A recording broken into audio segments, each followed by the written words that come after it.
Fox News hosts are finally coming around to where the rest of us were months ago. They're admitting this is Trump's to lose. But there's a cool explanation on here where they're finally coming around to what the election really is about, which ironically, it is not about Trump versus Biden.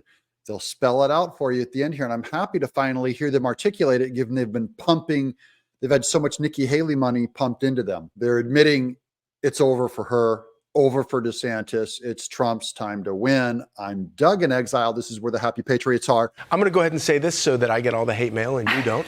Ron DeSantis, I have never in my life seen a candidate with a more impressive resume, a better argument to make for himself, do a poorer job of convincing voters that he is the alternative that they're looking for. First of all, they're right that Ron DeSantis is impressive. I don't follow along with the crowd and say, oh, he's terrible, he's terrible. He's fantastic, but he's really in the wrong election. He's in the wrong battle because he still thinks it's about him versus Biden.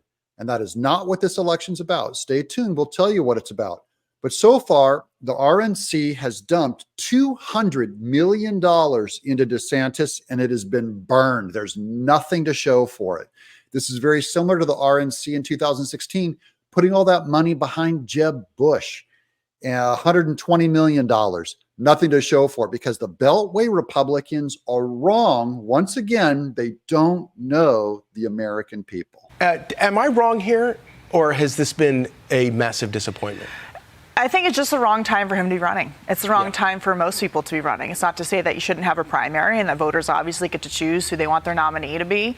But for Ron DeSantis, who was behind in his gubernatorial race when he did get the endorsement from Donald Trump, which put him ahead in Florida, to run against Trump at a time when people clearly wanted to renominate him, and he set himself up for this situation where even in Florida, he will likely lose the primary in a state where he is very popular, where he won and turned that state ruby red. It's unfortunate because if you look at his record, it's a very conservative record. Floridians still love Ron DeSantis. This is, don't take this the wrong way. It doesn't mean Ron DeSantis has nothing to do in politics again. It is just, there's no way in heck we were gonna pick him over Trump. And that was, he had one job to do, and that is beat Trump. Doesn't matter how good your resume is. If you can't beat Trump, then get off the stage. It's over for you. It's amazing. And like every bad thing that happens to Trump, every indictment just helps Trump. Yes, we're starting to get to it now. The bad things that happen to Trump are the indictments. It's only making him stronger, and they're admitting it now, not saying like, oh, if these indictments come, Trump's going to really have some trouble. Now, the going opinion is, as this persecution from the corrupt government, Department of Justice, these appointed attorneys general, these scam artists who are funded by Soros, the more they do, the more Trump looks better. Puts them all in this position, the Republicans, to defend the guy they're supposed to be running against, right? Because what's happening is Banana Republic country-ending type stuff with pulling Trump off the ballot because you're a Secretary of State and you want to protect democracy, ironically. Country-ending stuff. See, it's not DeSantis versus Trump or Nikki Haley versus Trump, nor is it Trump versus Biden. It's Trump versus the corrupt Democrat in government, in the deep state, in the state, period, doing country-ending stuff. That's what this election is about. They're getting there. You have to be on the right side of that, especially on the Republican side when it comes to the issues that they're worried about, which is weaponization of the government against a certain political party. Now you said it. Now you're finally on to what this whole campaign is about. We predicted this nearly a year ago, very close to it, that it was not Trump versus Biden, it was Trump versus the state. So literally Ron DeSantis and Nikki Haley and Vivek Ramaswamy, they're fighting the wrong battle. They have the wrong opponent.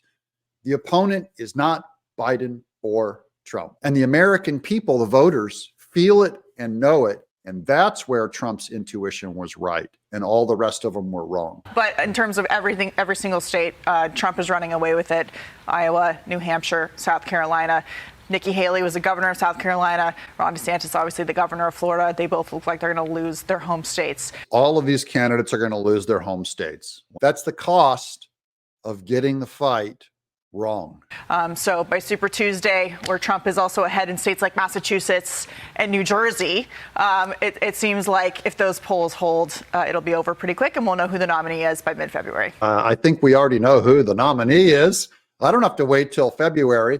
I'm fine with these primaries playing out, though, because if Trump can actually continue to beat them at the ballot box, see, he'll get even more credibility to say, like, the voters did it. So I don't need all these guys to drop out. They should drop out right after Iowa, though. If you guys think anyone has a chance, let me know in the comments below. Otherwise, just give us a big thumbs up and a yay Trump. I'm Doug in Exile.